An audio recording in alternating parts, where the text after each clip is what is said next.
the quality of the conversation that Tom started with, which is highlighting this notion of partnerships.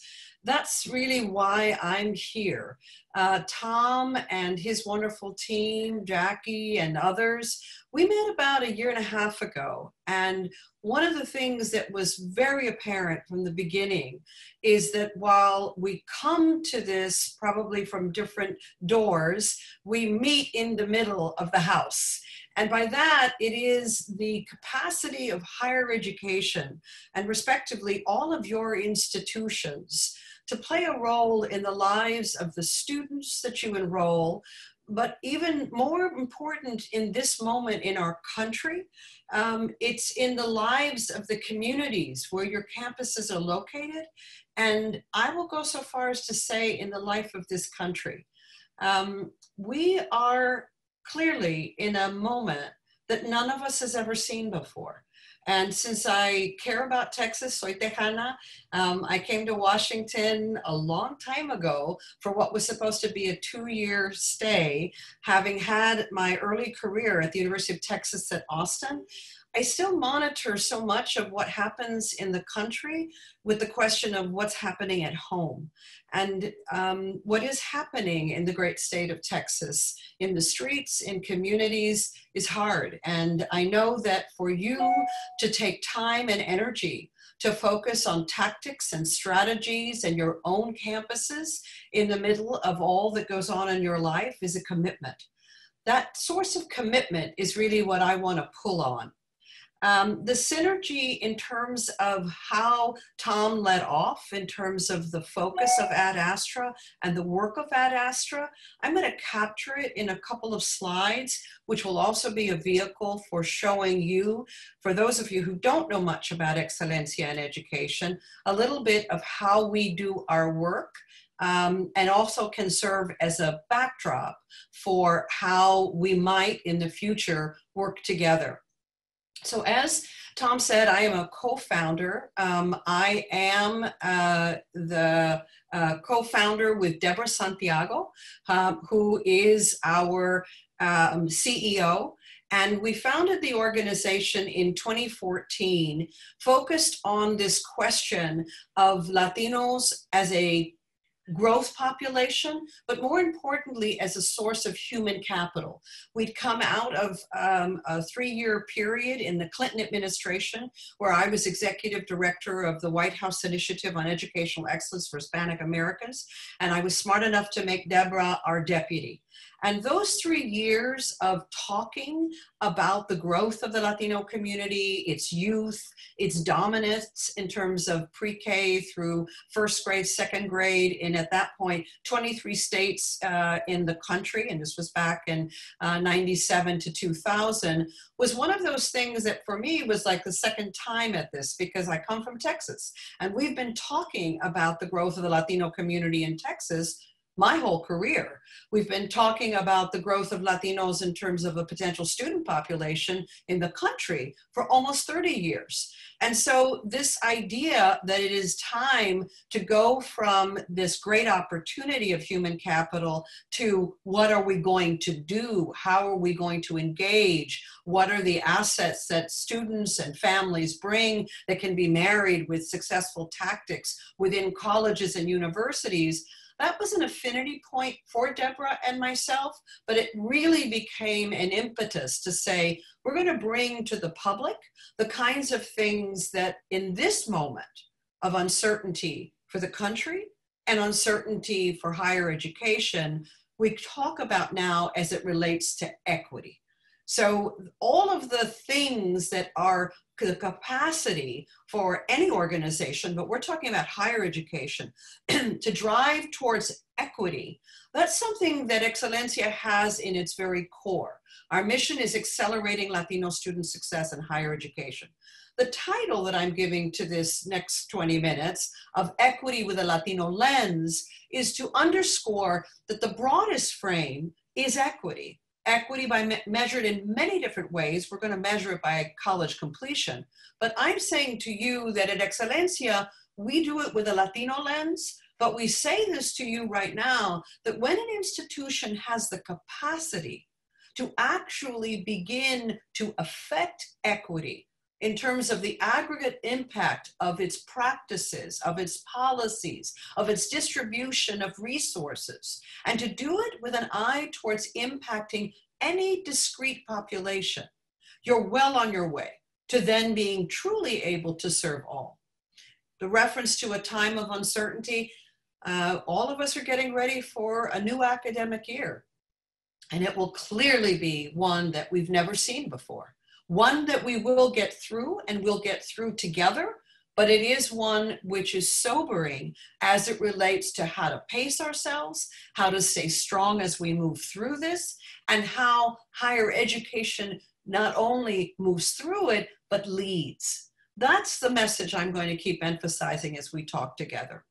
So Tom referenced the fact that I would say a little bit more about the post-traditional student. To do that, I'm going to direct our attention to this particular set of analysis. It portrays something that we brought to the public back in 2013. At that point, we were bringing to people's attention analysis in the context of financial aid. The work was being supported by the Bill and Melinda Gates Foundation, and it was really looking broadly at the way in which financial aid, federal, state, and even campus-based financial aid was being distributed. When we tried to wrap our arms around not only the analysis, but what does it mean in terms of who are the actors that can affect change, that's where this vision of putting together information that would display the traditional student profile on the left and the post-traditional student profile on the right. You're seeing it, so I'm not going to read through each of the categories, but as you look at the traditional student profile, I would venture a guess that it's probable that on your campus and in likely a good portion of your professional discussions, if you don't surface the question of who are people referring to in terms of the students, what are their characteristics, who do you think your institution is seeking to serve, it's very likely that the assumption is that the majority of students fit the traditional student profile. I know that's the case most of the days that we here at Excelencia find ourselves when we're talking, if not to members of Congress, to many on their staff. Because many people who are in Congress and many people who are in their staff fit that traditional student profile. They enrolled probably right after finishing high school, and they had a pretty traditional experience as a residential campus. They didn't have to work, or to the extent that they did, it was usually for something that was very enriching. And to the extent that they chose their institutions of where they would do their particularly bachelor's degree, we don't get into a discussion about community colleges if we're talking traditional. They usually did it because they were a very competitive candidate. They had multiple choices, and they made their choices based on quality measured by traditional assessments, rankings, and things like that. The post-traditional student profile is really very different, and it has a set of students who are pursuing their college degrees, and they do it in a very different pathway. They do it with the fact that even when they graduate from high school, there is still information that they need, skill sets that they need to strengthen. They do enroll primarily in community colleges and oftentimes part-time, and consequently, they take much longer to get their bachelor's degree, very likely over 4 degrees. The important thing in the big scale discussion about equity is the profile that most of these post-traditional students are Latino or African American, that they work, and they work substantial hours, and they do it because of pretty hard driving financial reasons. And they make their decisions of where to go to school based on very practical issues, such as cost. And that cost is usually what they understand to be the cost.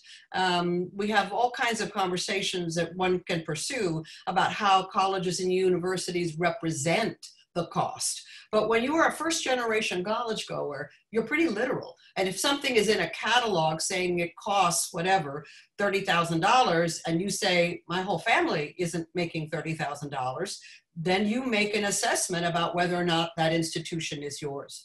These are things that people who have been involved in recruiting know very well. But each of these categories and both of the profiles we could spend a lot of time on. The most important part for today is this question of traditional student profile and post-traditional student profile. When we look at America's students, the majority of students, potential students, are post-traditional. The last time that Excelencia in Education looked at IPEDS data along this paradigm, what we see is that between 75 to 79% of America's students are post-traditional. That, I think, is really where Tom and Jackie and I got going in terms of the potential for the tools and strategies and approaches of Ad Astra and the framing that Excelencia asserts. Because where we are focused is to ask the question of all institutions in higher education, 4,000 plus, who say they want to do things in the future. How ready are you to serve post-traditional students? Not all Latino students are post-traditional, but the majority of them are. And if we are at a moment where the objective is for colleges and universities to serve America's human capital, that's where these things come together. The growth population of America are Latinos. The student population, K-12, is dominated by Latinos. The capacity for institutions to engage, enroll, and serve Latino students, that is the nexus of the partnership work that Excelencia and Ad Astra have taken on. So what do I mean by that beyond this chart and all that could be pursued as a result of this chart? I'm going to give you a simple portrayal of our work and our framework. What you see in these three lines of work is our fundamental strategy. We are known for our data research and analysis. To use the jargon, it is all open sourced. All you have to do is visit our website. You will see information that will both tell you who Latino students are, profile of them. It will tell you where they are. It will highlight key issues such as financial aid, workforce, and a very dominant discussion when talking about Latinos, Hispanic serving institutions. Quite literally, Deborah Santiago is the national expert on the structure of what is a Hispanic serving institution. Since our inception and even before, Deborah has been the source of analysis when people want to have lists, including for the Department of Education, who's eligible for Title V, which are the institutions. Much information about Hispanic serving institutions is available, as well as the framing of asset-based research. I said we began in 2004. We did it to address the opportunity for the country of the growth of the Latino community and the Latino student population.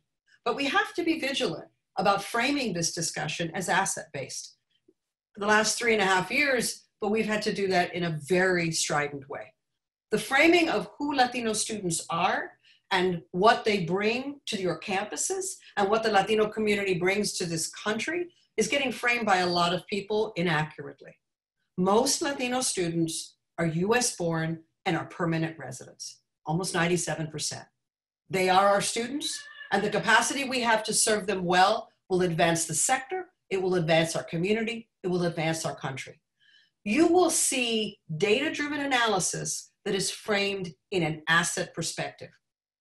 We also know that this is information that can be useful, but only if it's used. And so again, that's another affinity with Ad Astra. It's about what do you do with this information? And in our case, we absolutely want to look at the practices within colleges and universities. We have a initiative called Examples of Excelencia. For anybody who's interested, there's lots of information. It every year starts in January with a call for nominations. Now we're well into it. Next month, we'll be announcing the finalists at the associate, baccalaureate, graduate, and community-based level so that you will learn about that. And in October, we will announce the example of Excelencia at each level. That's in and of itself a way of highlighting that this is not an aspiration. This is in fact something that is occurring all over this country. But it is also something that we recognize as an opportunity for people to look at what they do against the backdrop of an analysis that looks at efficacy measured by data, profiles the program, and all of that information is in our Growing What Works database. The final category listed here of leadership, this is really one of the main reasons why I was so pleased to be here for this summit, because it is about leadership. I mean, everyone's doing their job very well and they're working hard. You have to lean in, as Tom said, and lean in means you do more. Sometimes you do more because you do it in a very strategic way. I'll go so far as to say right now you have to do it con ganas, seguro que sí, but you have to do it with courage. And that courage is to say, I want to be known as a professional who is helping my campus close the equity gap. I want to be known as part of an institution that is serving Latino students. And since I know many of the people who are registered for this summit, I want to be known as a president for Latino student success. This is something that we added to our Excelencia in Action network, a network which seeks to engage people like yourselves in an organized way to stay informed over the 12 months, and also to have the easy capacity to connect with other institutions led by presidents and chancellors who are saying publicly, I am working to make sure that my campus is a learning environment where Latino students thrive. The final part of our portfolio right now is something that is relatively young.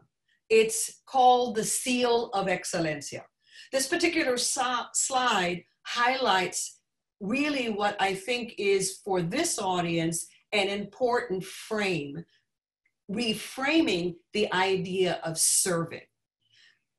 I said that Hispanic serving institutions are very important in a discussion about Latino student success. They are. HSIs, from a structural definition, key off of their enrollment data, 25% full-time equivalent. Many other characteristics go into that, and for those institutions that secure federal funding, they submit applications through a rigorous review to be able to receive federal support. It's a paradigm that's important. It's 25 years old. It's something we respect. It's something, in fact, that we'll be releasing more information about in an analysis of 25 years of HSIs later this fall. But for this discussion about student success, it was not sufficient. We didn't think so when we served in the government. I didn't think so even years ago when I was an assistant graduate dean at the University of Texas at Austin. Not because I don't respect HSIs or any organization that supports them. It's because if we're talking about serving, we are talking about a level of impact that is far beyond enrollment. It is, of course, about retention. It is, of course, about the enriching experience of a degree. It is about completion. And these days, even more, it is about how well does your education serve you, first job and career. Deborah and I, as you heard, founded the organization because we saw a need. So in 2017, as we continue to audit the impact of our portfolio, the wonderful people that we work with, the capacities we have to influence the agenda, we decided that we had to do more. And so what we launched is the framework for the Seal of Excelencia, which you can find on our website. More importantly, last year, we actually launched the formal certification process. There are 9 institutions in the country that received the Seal of Excelencia in 2019, and these institutions include Texas institutions. They include institutions such as South Texas College. They include institutions such as El Paso Community College. They include Austin Community College.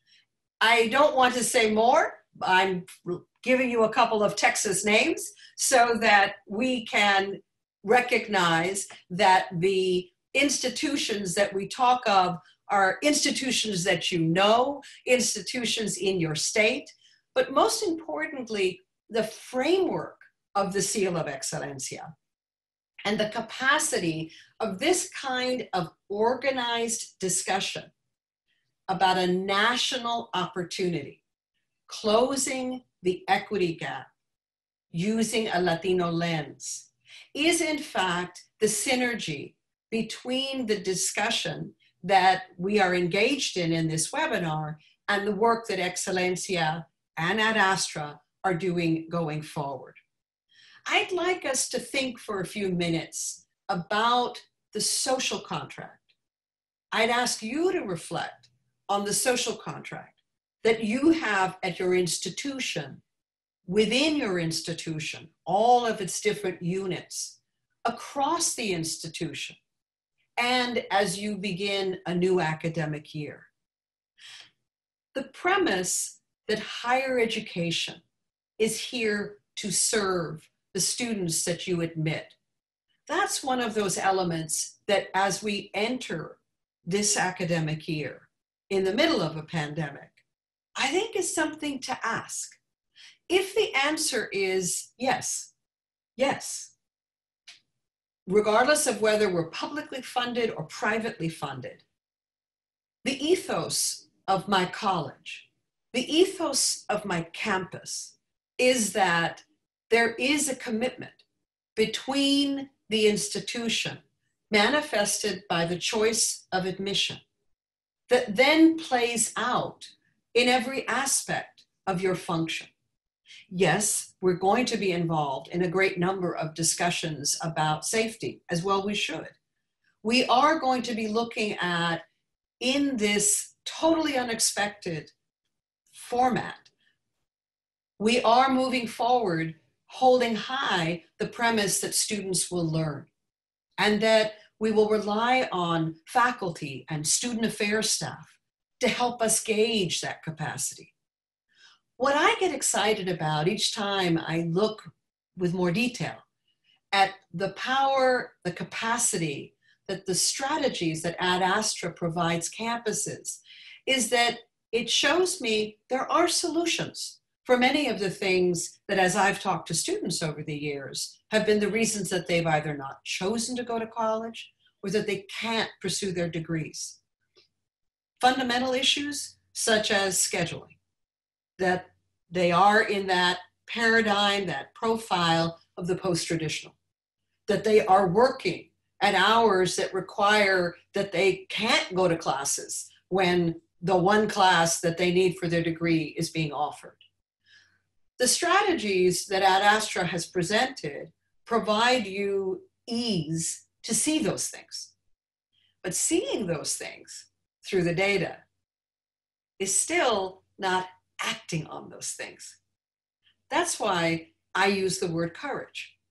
How, within the context of all of the changes that will be occurring as we begin a new academic year, how all of you and those you work with, and we as a community of higher education leaders, assert what is valuable, what we prioritize, and how we won't use the challenges, which are extreme, in the delivery system, in safety issues, in all that we will do. We won't use those to say, and now we just can't deal with equity. I mean, we just can't. And I'm being pretty frank about this. Tom was saying we don't want to let a crisis go by. I look at it this way. We all experienced radical change in March. At Excelencia in Education, to be precise, March 13th. That's when our team gathered in the conference room in Washington, D.C., and we said to each other, okay, let's pack up our stuff. We're going to need to all work from safety, and that meant working from home. The next week, March 16th, we used this vehicle to connect with colleges and universities across the country. And the connection was focused on how's it going for you? What are you doing? What are you learning? What's working for you? In that conversation where people were overwhelmed, many, by this idea that they had to go virtual with every class, they did it. That they had to figure out the disparity of the availability of technology, which is profound. I can't imagine that I'm telling you things you're not already problem solving. That many of the students you serve, when they went home to safety, went to environments where they didn't have the same sort of access to technology that they had when they were on campus. And I'm sure that you have faculty and people on your staff who have already been adapting. How do you make it available and create hotspots in the parking lot and broker relationships with the local area McDonald's? And how do you, all of those things are part of what we at Excelencia have the privilege of knowing about and working with leaders who are using the industrious commitment to serve their students all the time. But telegraphing from the intimate, the personal, the immediate, to the bigger, larger, how are we going to get through this together as a sector? How are we going to get through it together as a country? That's where I want to close my comments by emphasizing that equity, using a Latino lens in the time of uncertainty, is the proposition for every one of us. It matters, it always has mattered what we do. In this moment, being a solution unto your own command, your own campus, actuating through your commitments of action, that you recognize that those who need are your opportunity to serve. Those themes and elements are what drive a great number of people who have committed themselves to higher education. We believe in the future, and we recognize the power of education to help individuals meet their aspirations, from a degree to technical skills, to knowledge, to capacity to serve communities and jobs. What then becomes the opportunity through this partnership is how to take big framing, and I won't even talk about policy, but big framing as it relates to higher education. How to situate the tactical choices you make, you will make, the collective decision-making that will be the plan for this academic year within your institution, and then to the degree that your work becomes part of your institution's connection with a system, your institution's connection with a sector, community colleges, baccalaureate granting, Research One, schools that are mission-driven, schools that are religiously based, however you do that. The point is, mentally, it's the connection of each of the choices to the impact that it has. And I want us to have an expectation. We are the champions of equity. Higher education are the actors in terms of creating learning environments that will serve Latino students, that will serve all students. In that way, we will move through this, and then we will enter a new kind of higher education. I can only imagine the conversations we're going to have about up and down the residual impact of all of this online learning and all of the techniques and tactics and techniques we're going to use to get through it. For now, for those of you who've never met Excellencia in Education, you've heard it full throttle. You've seen an overview of the work that we do, the details, the particulars, the publications, and the open invitation is there on our website. For those who have had the experience, and I know we have several presidents for Latino Student Success and affiliates and the rest, it is so good to be in your company.